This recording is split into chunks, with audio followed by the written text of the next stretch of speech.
My dearest friends, praise be unto the 12 for delivering you from the clutches of treachery. Father!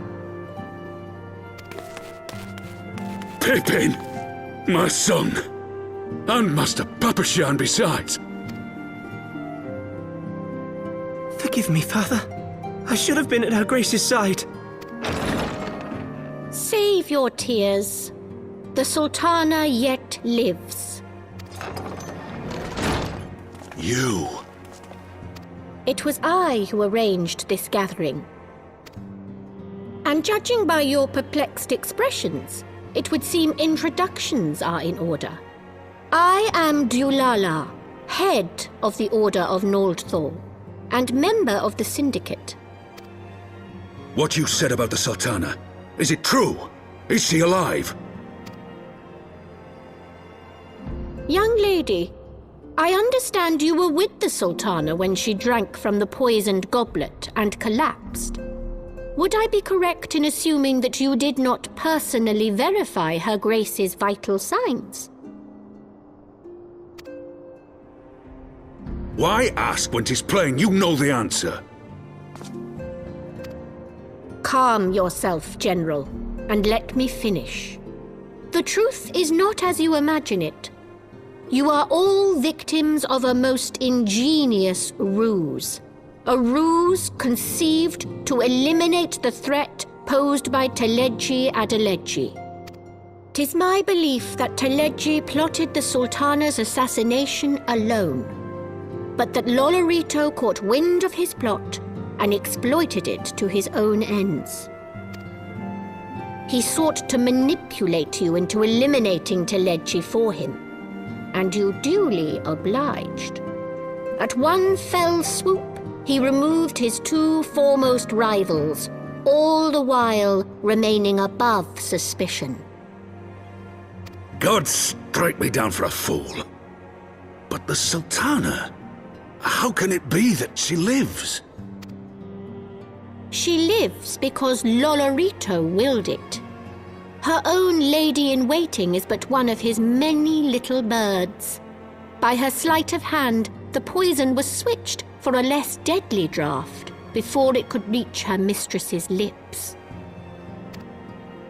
Some manner of sedative, perchance, of a potency sufficient to induce a slumber like unto death. Were I to guess, I would say Her Grace is being held somewhere, dreaming dreams of a brighter Uldar, even as we speak. Oh, Nanamo. I will never forgive Lolorito for his part in this. Though Lolorito's hands are far from clean, they did pluck Her Grace from the jaws of death. That must count for something. And though one may call the man's methods into question, it cannot be denied that he knows the value of stability, to the very gill, like as not. He craves power, 'tis true, but he has no desire to depose the Sultana. I had never taken sides in your feud with the monetarists, but it was not for want of concern for our nation's welfare. Indeed, 'twas out of the desire to see order restored that I furnished your Far Eastern friends with information and arranged this gathering.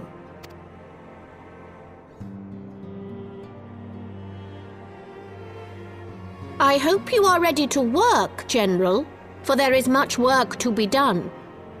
Our first priority must be to bring matters back into balance. Lest you forget Her Grace's words, the true wealth of Uldar lies in the health, happiness, and hopes of her people. As for the more worldly kind of wealth, I am content to let Lolorito help himself to whatever Teleji Adeleji left behind. You, meanwhile, must do that which you alone can do. Rescue Her Grace and take your place at her side once more, for her sake and that of our nation.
Ishgard cannot well endure another assault. Even should her knights succeed in turning back the Horde, the casualties will be catastrophic. But what other choice do we have? It's not like we can talk it over with them. Dragons and men aren't exactly on speaking terms. With certain notable exceptions.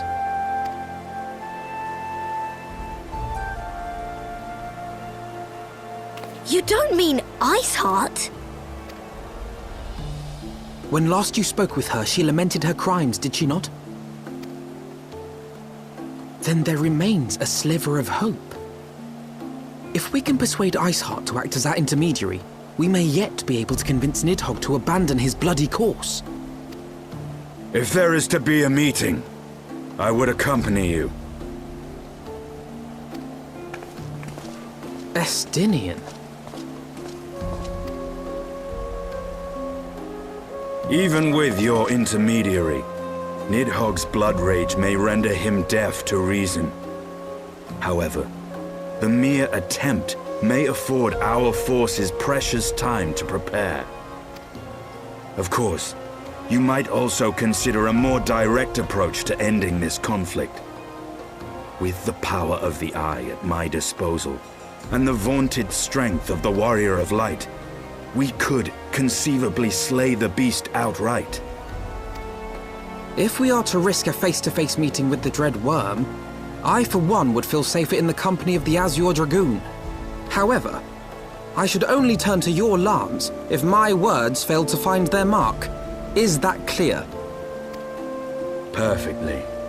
I shall assume that Iceheart enjoys similar diplomatic protection until instructed otherwise.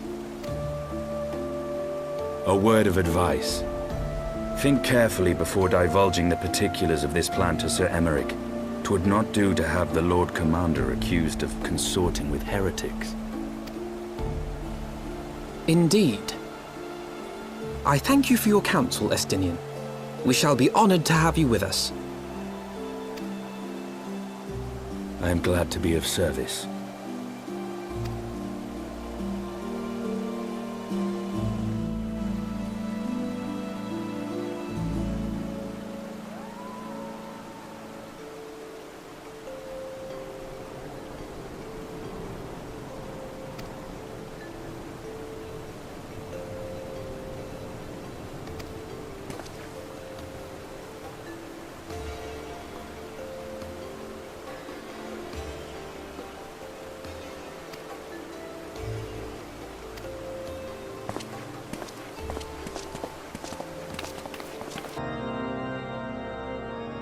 I want the defenses of the Outer Ward rechecked. See to it that the ballistas are in good repair and supplied with enough ammunition for a prolonged siege.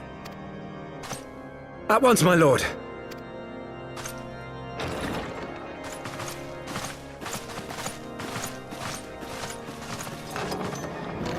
Ah, 'twould seem I have visitors, and unlike those messing beyond our walls, these ones are welcome.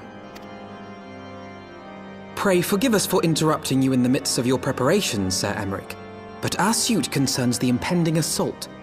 To speak plain, we believe there is a chance the invasion might be halted before it even begins.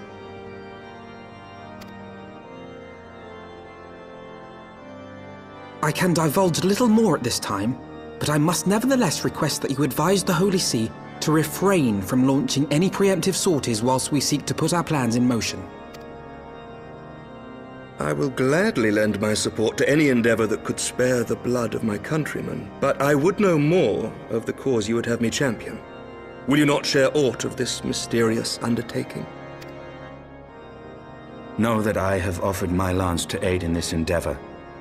I cannot claim that its success is assured, but our actions should serve to delay Nidhogg's advance at the very least. Which is more than can be said for the ill-conceived counterattack advocated by the sea's more vocal crusaders. They offer glorious death, but little hope of victory.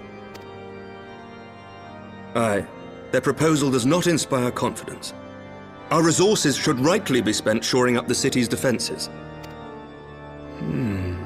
The Azure Dragoon and the Warrior of Light sallying forth together to face the dread worm Nidhogg.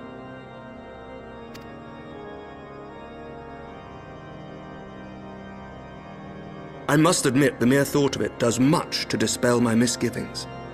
Go then. Carry out your plan. I shall do what I can for you within the Holy See.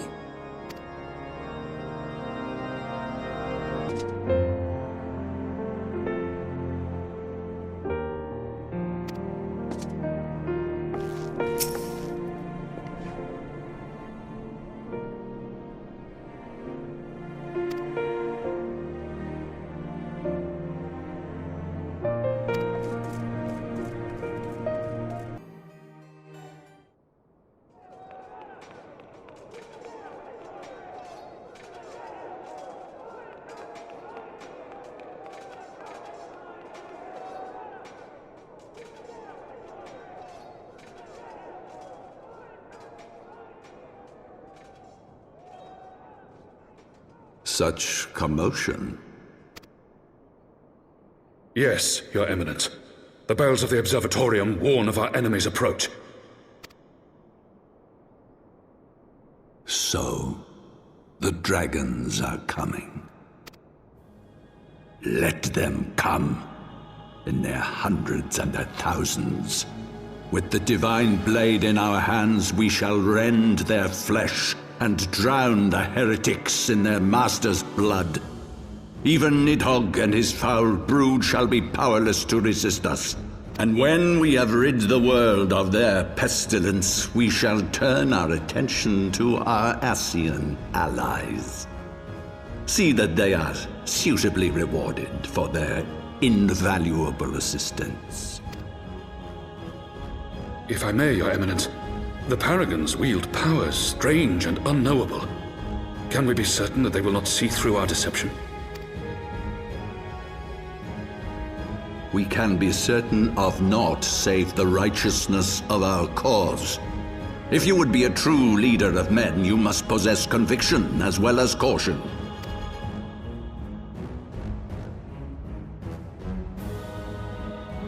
We seek to excise the root of an evil that has blighted us for 1,000 years. The risk is worth the reward. And what of Estinian and this Warrior of Light? They have plans of their own. Leave them to their purpose. We must each play the role we have been given. You and your chosen brothers most of all.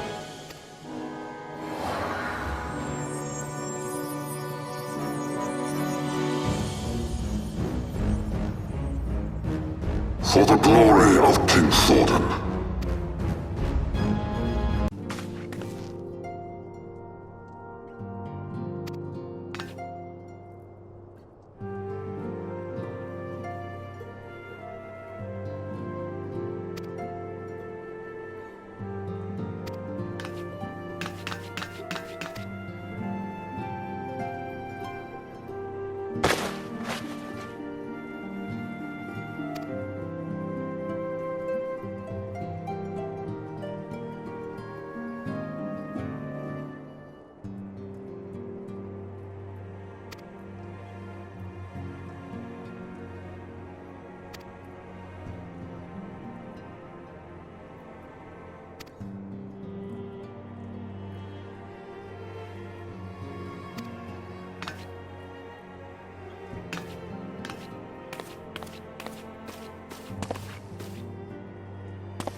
Ah, I should have known it would be you.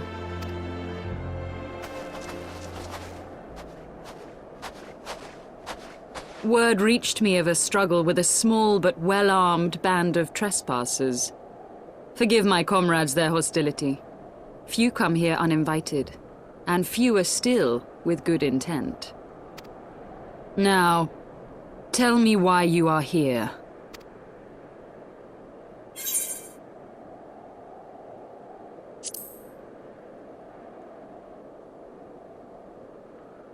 So, you seek to stem the Dravanian tide with talk? A romantic notion. If you but knew the truth, the spark which lit the flames of this animosity, you would understand the futility of your quest. Shall I relate it to you? The sordid history my gift has shown me. That which the Holy See has taken such pains to suppress.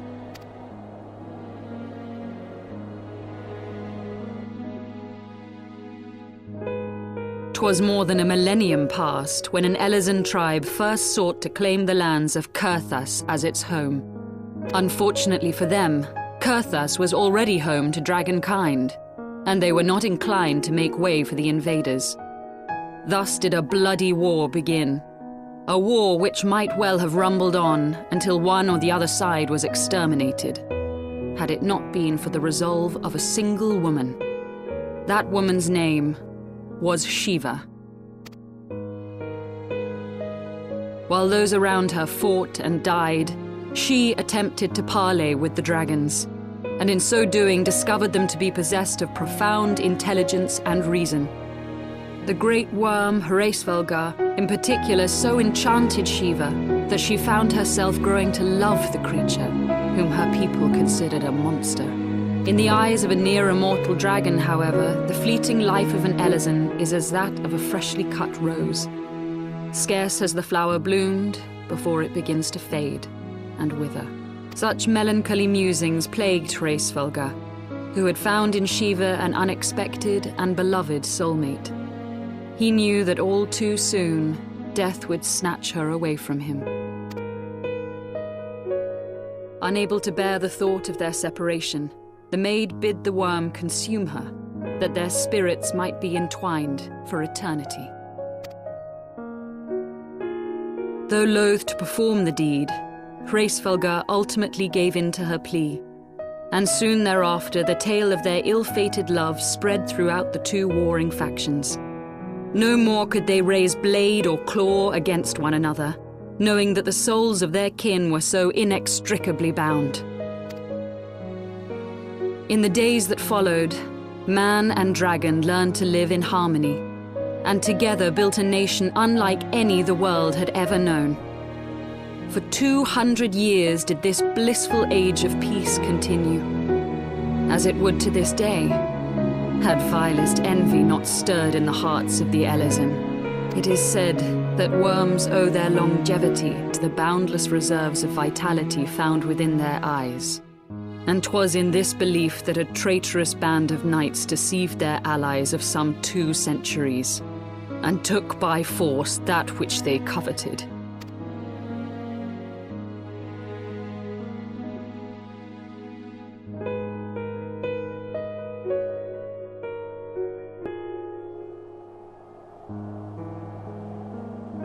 Nidhogg, he who now stands poised to unleash his wormlings upon Ishgard, was the great dragon who lost an eye to Elezen treachery. And until he prizes it from the hands of the traitor's progeny, no amount of conciliatory words will stay his fury. You are wrong, Lady Iceheart. Lest you misunderstand, I do not doubt your vision of the past. 'Tis true that Nidhogg greatly desired to reclaim the Eye. Indeed, it was for that very reason that I kept it with me as I roamed the land, attempting to draw him away from the city.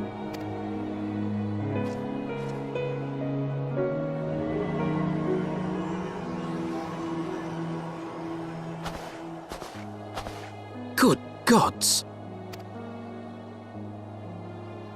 Until recently, Nidhogg seemed unable to resist its allure and pursued me relentlessly. Needless to say, that is no longer the case. Now, it would seem, he has fixed his attention on Ishgard itself, though he knows full well the Eye does not reside there.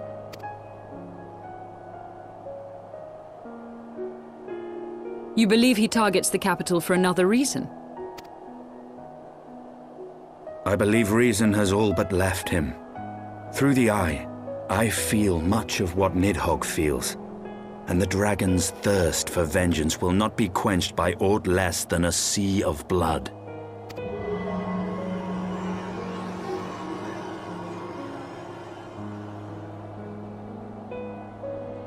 If Nidhogg is indeed lost to reason, might we not seek an audience with Heavensward instead? He has thus far shown no inclination to aid in the invasion of Ishgard, and may yet welcome our efforts to broker a peace. You still believe that a peaceable solution can be found? Very well. I will take you to him.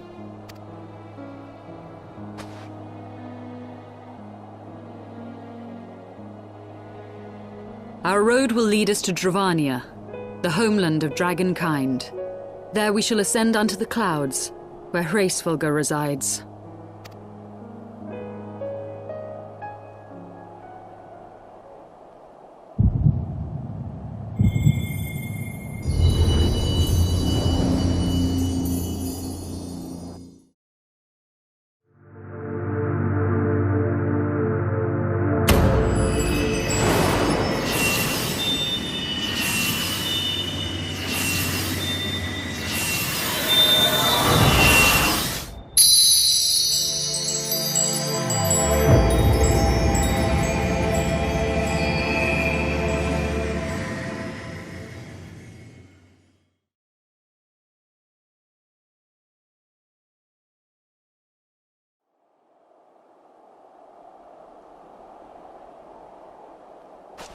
Is aught amiss, my friend? I sense the many battles are beginning to take their toll. Rest a while, and should you lose sight of us, Dravania lies beyond the mountains to the west.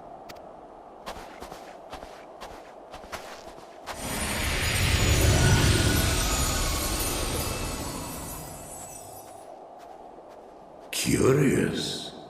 The vestiges of thy mistress's blessing are not as faint as once they were.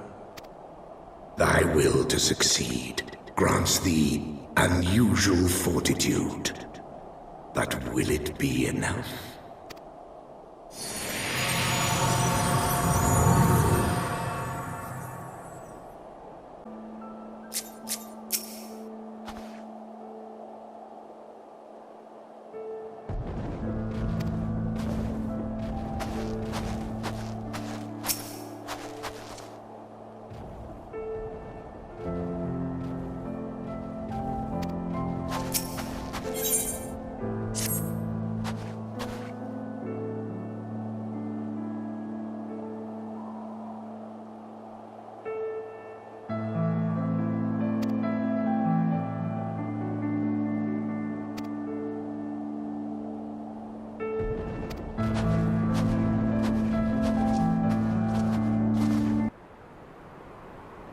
Beyond Abalathia's spine, the great mountain range that spans the continent of Aldenard from east to west.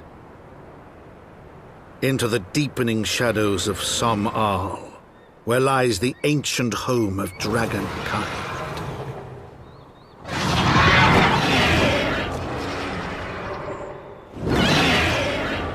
To a land where the soil slithers and the skies seethe with sinuous shapes, they came.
Vidofnir!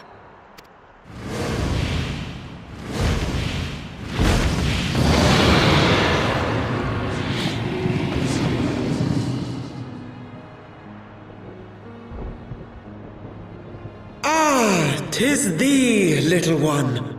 From above I did mistake thee for a Nath.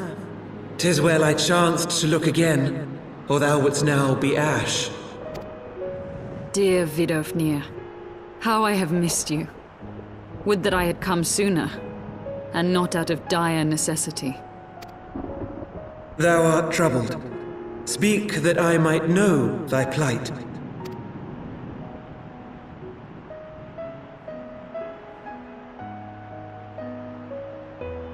Thou wouldst have father admonish his brood brother. I would end this war without further bloodshed. How am I to believe thee, little one, when thine own companion beareth Nidhogg's stolen eye?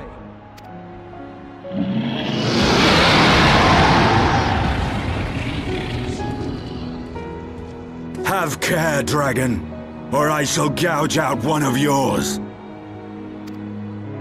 You forget yourself, sir. We are here on a mission of peace. My sires will forbiddeth me from inviting discord to our home. 'Tis for this reason and no other that thou still drawest breath, knight. Vidofnir, please. We must be allowed to convey our intentions to Hraesvelgar in person, with words of our own choosing. Grant us this favor, and open the way to Som Al. Thou hast ever been welcome, little one. But I cannot grant thy wish. I am bound to remain here, and protect my kin from the Nath's god. The Nath have summoned a primal.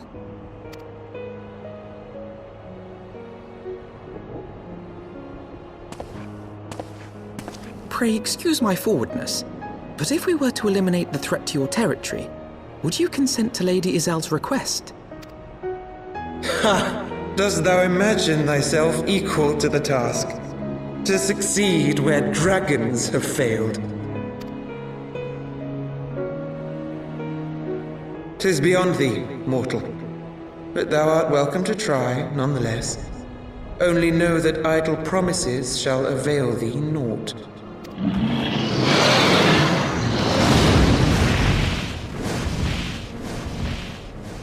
It would seem we have no choice but to make good on Alphino's offer. Why must our every bid for peace breed yet more war?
Thank you.